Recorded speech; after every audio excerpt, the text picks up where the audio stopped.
So, hey everyone, are you ready for annoyance? I sure am not, because it's time for Venus's rematch. As I was hinting at earlier, Venus's rematch is even worse than the first one. She's not particularly strong, but she makes up for it in sheer annoyance factor, so let's get over and get her battle out of the way soon. I like to do these battles in the order you do them during the main story. Well, this is technically still the main story, but anyway, you get what I mean. You can do them in any order. In fact, come to think of it, this was probably the precursor to Gen 5's Elite Four, that you could go in any order, and now I think about it, this is kind of this game's equivalent of the Elite Four. I never really thought about it that way. One of the few people who's actually acknowledging Misty Jr. here. So, it's time for Venus getting serious. And by serious, I mean incredibly irritating. Wigglytuff and Misdreavus, both Pokemon she didn't use during her first battle. So I'm leading with Soul and Jumpluff here.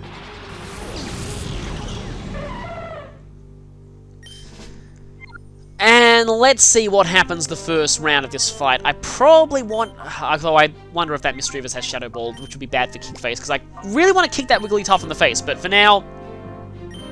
going out for Luna, because I kind of want Luna to take out the Misdreavus. Not really sure who to target here. Kind of have to see what they're going to do before I can determine which is a priority, really. Depends on who's going to be the most annoying. Well, at least I can shut down one of them. I forgot to keep... okay, so Misdreavus is male. That's actually kind of interesting. Although despite looking kind of feminine, it does have a 50-50 gender ratio. Flamethrower?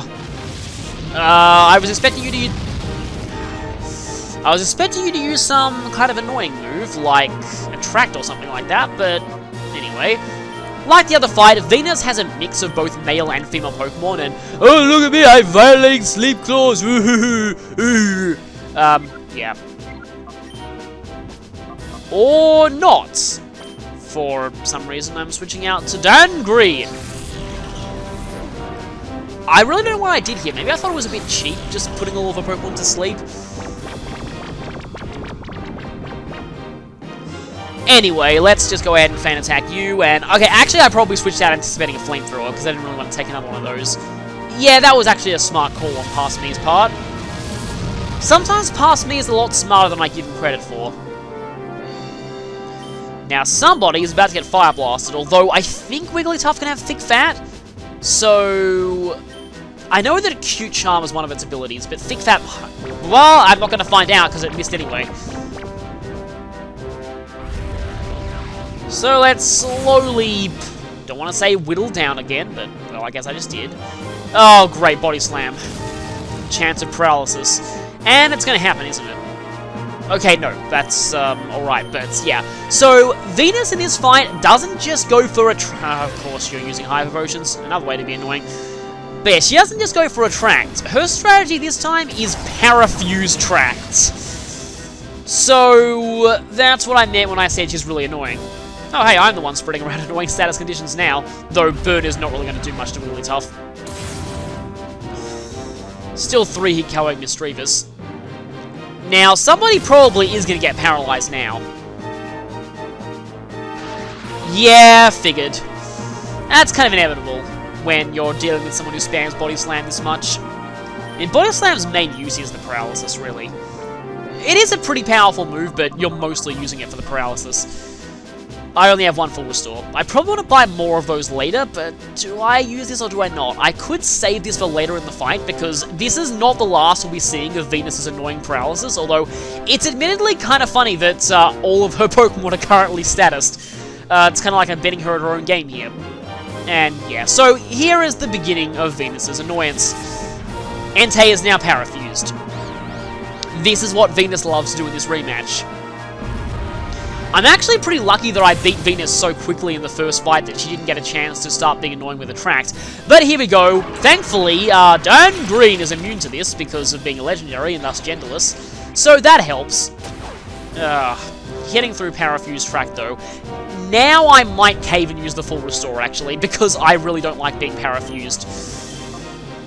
You know what would be even worse? If she did Parafuse Attract Flinch. That would have been really terrible. Or I could just use a full heal. That'd cure all the status. But no, I think I splurged and went for a full restore. Anyway, I'm using some fairly bulky Pokemon against her fairly bulky, annoying, slow, grindy Pokemon. So this battle may take a while, but at least Wigglytuff is down, although its feigning animation isn't nearly as silly as Jigglypuff's. Like how these rooms are kind of stylized like chessboards. I don't know if that's intentional. But anyway, Raichu. That's kind of a strange Pokemon for her to be using.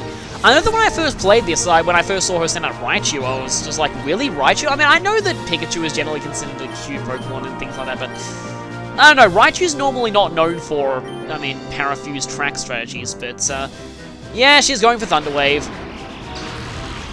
Actually, seeing the Raichu here reminds me of, you know, I remember when I was really, really young and while I was just at school, one of the kids had a Raichu figure that I really liked for some reason. Yeah, I had a feeling that wouldn't be a one-shot, but Raichu's flinching animations are kind of funny too. Oh, Taunt. Please don't hit Umbreon. Well, I doubt I was going to use any non-attacking moves on Entei anyway. And Misdreavus is down anyway, so that's not really going to be that much of a problem. Finally, get to see Misdreavus' feigning animation, which is actually pretty disturbing in this game. It kind of blinks out of existence. Although I do remember that apparently in Stadium, Magneton fell apart entirely in its feigning animation, which is really terrifying. Oh, Blossom! Well, you just sent out the wrong Pokemon against me. You're about to get downgraded. Admittedly, full heals do take away a lot of the difficulty of this fight, so I feel kind of bad for using them this much, but I mean, really, it's either that or suffer through the annoyance, so anyway. Well, yeah, I think Blossom has pretty good special defense. Please burn. Oh, that would have been great if that burned. I always love it when you reduce a Pokemon to really low HP with a fire move and don't KO them, and then the burn activates and then they do get KO'd. Also, yeah, I was paralyzed right away after curing it. Because that's the Pokemon AI for you. Sometimes it likes to do that. And Blossom, you no longer get Stab on Sludge Bomb. Blossom is an interesting Pokemon. I believe it's the only Pokemon in existence, or at least one of the only Pokemon in existence. Oh, right, that's why you're using Raichu's Sweet Kiss. Because of Confusion. And no doubt you also have Attract. But anyway, Blossom is one of the few Pokemon that actually loses a type upon evolution. It goes from Grass Poison to Pure Grass. For a long time, I think it was the only Pokemon that did this, and it might still be. Also, Blossom's feigning animation is pretty sad. It's also actually pretty tiny in this game. Ah, Melodic. Okay, this is really not good, because Melodic is pretty bulky, and that combined with Parafuse Tract is going to be really irritating. Also, I don't want to status that Melodic, because it's going to activate Marvel Scale and get even more defense.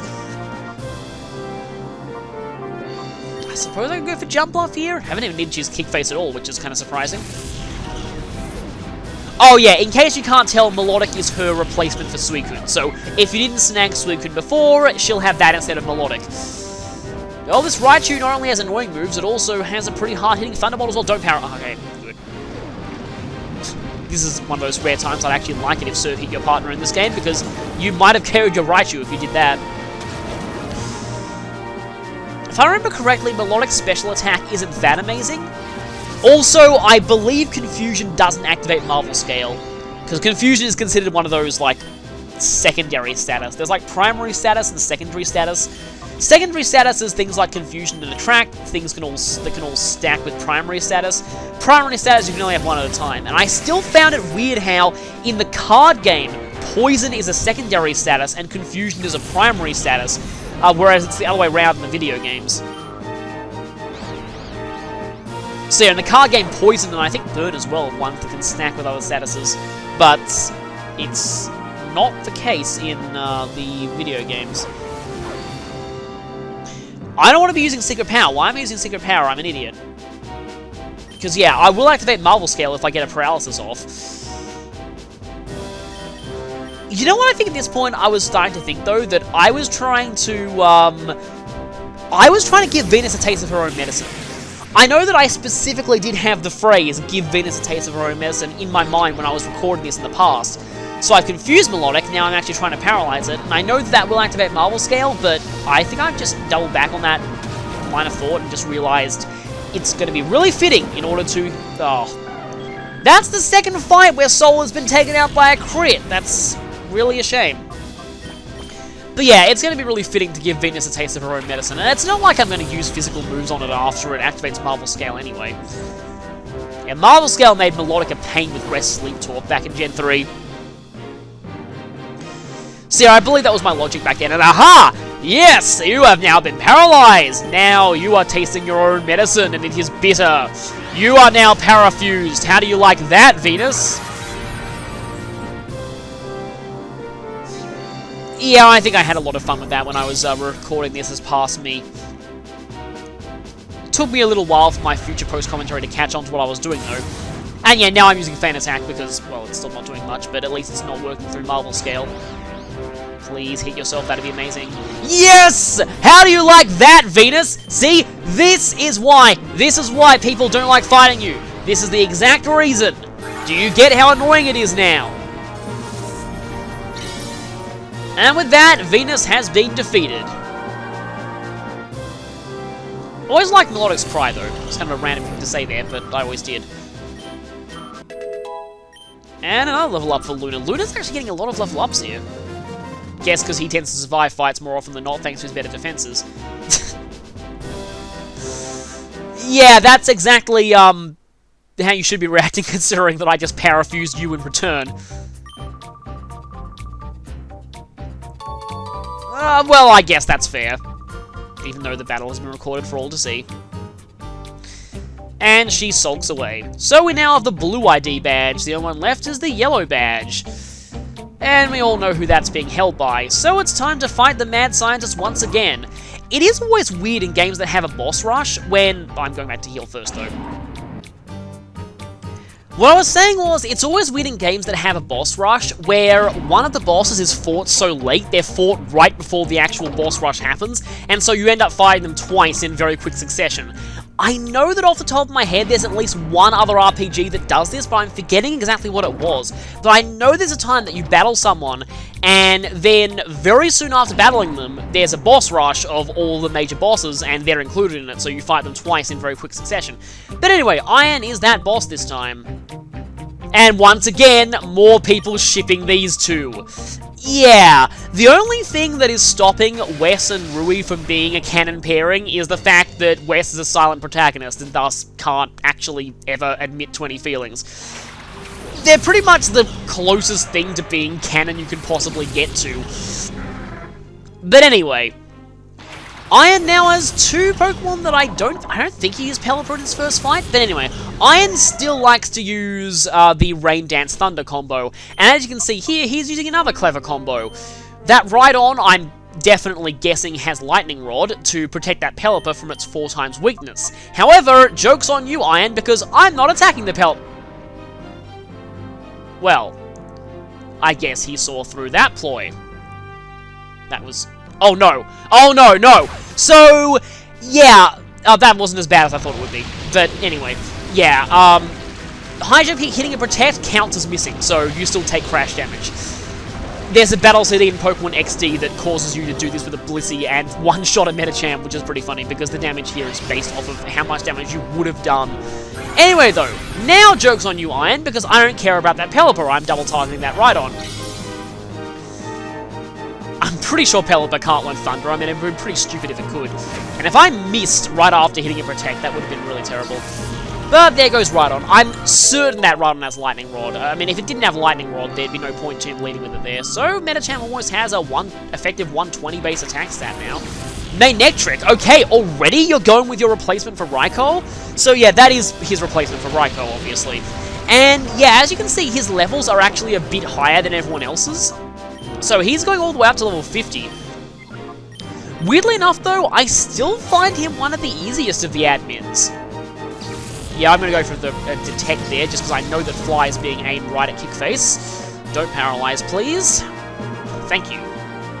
And thank you for not missing Sleep Powder. Seeing as I only survived with 2 HP there, that was probably a damage range. Okay, got Manectric falling asleep. Actually, both of us are weak to flying, so it really could have targeted either of us. At the moment, though, I don't really care that much about that Pelipper. Of course, if this was Gen 7, then Iron wouldn't have even needed to set up Rain Dance with Pelipper. It would have set it up on its own. But that's for the future. This is now. Now we must deal with more Thunders. Yeah, having a ground type really helps out in this fight. Did I just switch out for a Pokemon weak to Thunder? Oh, well, actually, Manectric is asleep. If Manectric had woken up instantly, that would have been bad, because Suicune probably would have been Thundered, but still. Well, let's hope that Manectric never gets to wake up, and Pelipper is still flying. Iron also does have his secondary strategy of using Toxic, but he hasn't used it yet in this rematch. Let's try and finish you off. I could go for trying to hit a flying... Actually, I forget if Gust does hit Pokemon that are in the air or not. Let's find out now. Oh, of course you would wake up now. Oh, please don't critical Suicune, because I'm sure you'd be able to take one. No, you wouldn't. Okay, that's... Admittedly, it is level 50, but still, that was more impressive than I thought it would be. Suicune's got great defenses and HP, so it's not an easy feat to one-shot it, even with Thunder. But that is the last one-shot with Thunder you will ever do. Goodbye, Manectric.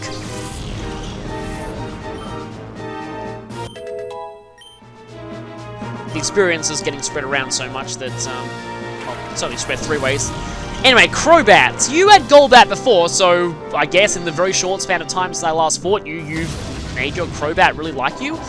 It always raises interesting implications when villainous team members have Crobat. It's a very common Pokemon for villainous team leaders, or in this case a high up member, but it evolves by happiness, so anytime someone has one, it usually implies that they actually treated their Pokemon well, but it's kind of weird that Iron would... Well, I mean, I guess maybe Iron treats his own Pokemon well, but, you know, does horrible experiments on Shadow Pokemon. Of course, there is one very obvious exception to this rule, and that's a certain evil team leader that has, for some reason Iron has Protect on quite a few of his Pokemon. I think it's meant to be for Protect Toxic, but the AI isn't quite smart enough to use Toxic first before starting to Protect stall, so you won't really see that all that often. But like I was saying, yeah, there's one particular evil team leader who actually does have a Pokemon with max power Frustration. So he definitely doesn't treat his Pokemon right. But I did like the nice touch of that, even though it was actually a fairly easy Pokemon to beat because of that. It was much more threatening when it ran a special moveset, but anyway. Now, Pelipper, I believe, has terrible special defense, so should be taking a lot of damage from the Soul Luna combo, but so should this Crobat, although that's probably, yeah, it's not going to be a one-shot. See, this is where Psychic would have come in handy. If I'd taught Psychic, I probably would have one-shotted that Crobat. I do teach Psychic right before the very end, though. Okay, now you're using Toxic. And you can't poison yourself. I wonder if I get a specific message for this or not. Yeah, it does give a specific message. So, you can't poison a poison type, so Synchronize will fail if a poison type poisons you and you've got Synchronized. That also applies to burning fire types or freezing ice types. Though I think Synchronize fails if a steel type poisons you, even though steel types in Gen 3 only are not actually immune to poison because Twin Needle can still poison them. But I think Synchronize fails against steel types if they poison you. Anyway, though, this Crobat is gone. I don't even need to worry about Synchronize or anything like that. See, Iron is a pretty weird combination of offense and stall. And Starmie. Yeah, we all know about Starmie's pension-fusing electric attacks. Starmie has a pretty amazing move pool. It's part of what's made it so good consistently in almost every generation. And it's really strange, but for a Pokemon that doesn't have that great defenses, Starmie makes a surprisingly decent tank with Recover. And then even Analytic, which, well, it doesn't have here, but even though, like, at first when I saw it, I was like, oh, why would you want Analytic on a Pokemon that's so fast? Because that raises the power of moves that, when you go last. But it's because if the opponent switches, it still counts as you having moved last. So you do more damage to switch-ins, and oh, wow, Sol is just getting really beaten up on in all these fights. I know I'm really under-level for them, but still, wow, poor Sol. You know, this might actually prove to some people that Umbreon isn't useless, because Espeon is getting destroyed left, right, and center thanks to its frail defenses, but Umbreon is just tanking through everything. And as a result, is gaining a lot more levels because it's the one surviving the fights. Of course, once Espeon learns Psychic, then things are going to change, and then it's going to be destroying everything. But for now, I still think Umbreon is useful in this game. Sometimes you do need a bit of staying power, especially when you're this under-leveled. Yeah, I'm going to go for Protect and just try and stall out the rain and not get Hydro Pumped.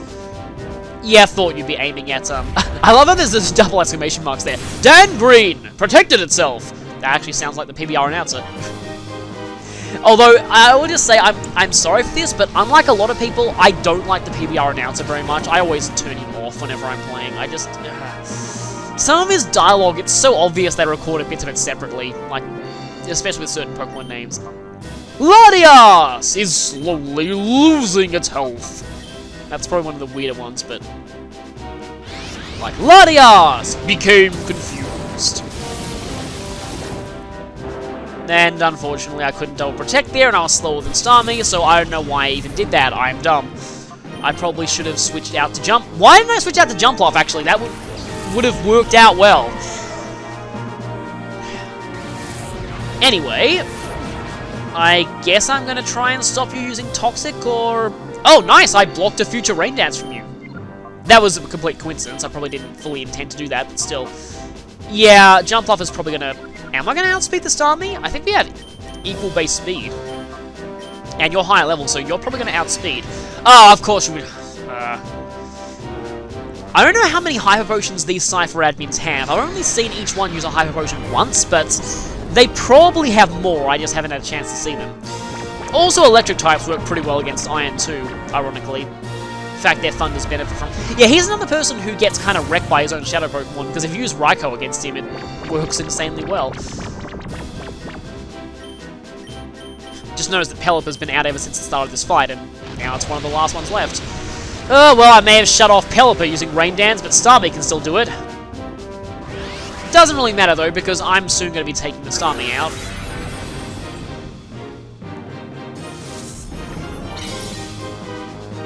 It's a bit annoying how you have to sit through the draining animation even when you don't drain any health. But yeah, I hope that I double targeted the Starmie, and I did, so that's good. Now he does have Pelipper, and Pelipper on its own is not really that much of a threat, so this shouldn't take too long. Like I said earlier, I think Pelipper has really bad special defense, so yeah, it's more of a physically bulky Pokemon. Let's just go for a double target on it. Although I do believe this is the last time we'll be hearing this song during the main storyline, so I guess get used to that while it still lasts. Don't worry, we will be hearing it during the post-game, because there's actually a secondary boss rush in the post-game. Well, you don't have as bad... please don't use Fly. Okay, good. Well, you've just sealed your fate now. But yeah, it seems like you don't have as bad special defense as I thought, but then again, these two have very bad special attacks, so kind of evens out. The raid isn't going to do anything. Let's quickly finish you off, and that's Battle 3 done. So I didn't fail against any of the Cypher admins, despite being very underleveled for this. Though, speaking of being underleveled, I am going to do one major grinding session before the final battles, because they are around level... you want to be around the mid-50s for the final battles, let's just say. Actually, you've kind of improved since our last meeting, but we've only barely improved, but at least it was enough improvement to survive that fight.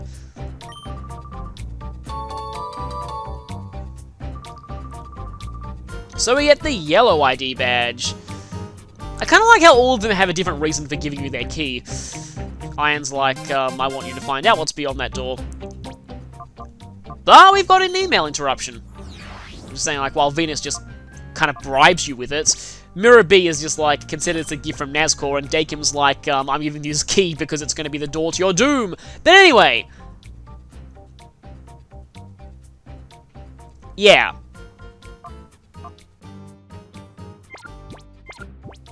So yeah, that was Egan, and he accidentally cut off his email. So, let's not be left in suspense for much longer. we need to go back to Agate Village. Well, technically we don't need to. This is optional, but you probably want to do it, because we're going to get something pretty good out of it. So I'll be heading back through here. I'll probably be cutting out all of the backtracking, and I'll see you at the end of this place when I head on to Agate Village. In the next part, I'll be using all of the ID badges to enter the final area of this place, which is actually kind of long. There's still a little bit of this dungeon to go, although I kind of hesitate to call this a dungeon. It's more of a linear... Well, it's not exactly a linear path, but it's a very straightforward area just with a bunch of fights. It's not really much of a dungeon.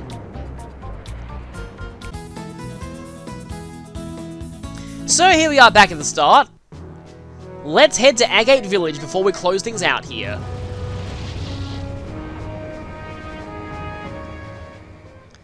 And obviously we need to go to Totally Not Ash's house. I mean, I know he definitely isn't him, but he's obviously based on him.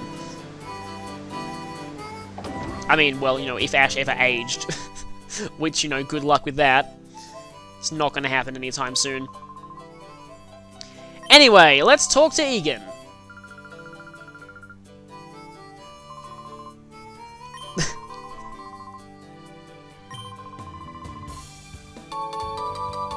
So with this we get the Master Ball. It's not just a Master Ball, it's obtained the Master Ball.